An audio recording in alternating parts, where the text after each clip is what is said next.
హైదరాబాద్ ఖైరతాబాద్ పరిధిలోని శ్రీనివాస్ నగర్లో వీధి కుక్కలు స్వైర విహారం చేశాయి. కాలనీలో ఆడుకుంటున్న ఒక చిన్నారిపై కుక్కల గుంపు ఒక్కసారిగా దాడి చేశాయి. దాడిలో చిన్నారికి తీవ్ర గాయాలు కాగా చికిత్స నిమిత్తం వెంటనే హాస్పిటల్కి తరలించారు.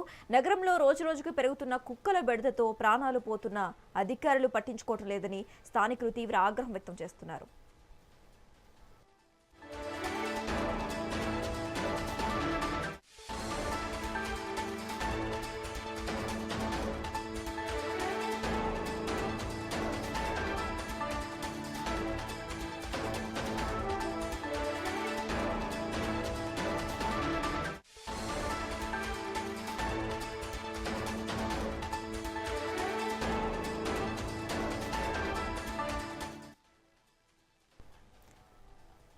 హైదరాబాద్ ఖైరతాబాద్ పరిధిలోని శ్రీనివాస్ నగర్లో వీధి కుక్కలు స్వైర విహారం చేశాయి. కాలనీలో ఆడుకుంటున్న ఒక చిన్నారిపై కుక్కల గుంపు ఒక్కసారిగా దాడి చేశాయి.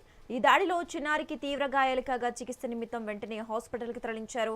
నగరంలో రోజురోజుకు పెరుగుతున్న కుక్కల బెడదతో ప్రాణాలు పోతున్నా అధికారులు పట్టించుకోవట్లేదని స్థానికులు తీవ్ర ఆగ్రహం వ్యక్తం చేస్తున్నారు.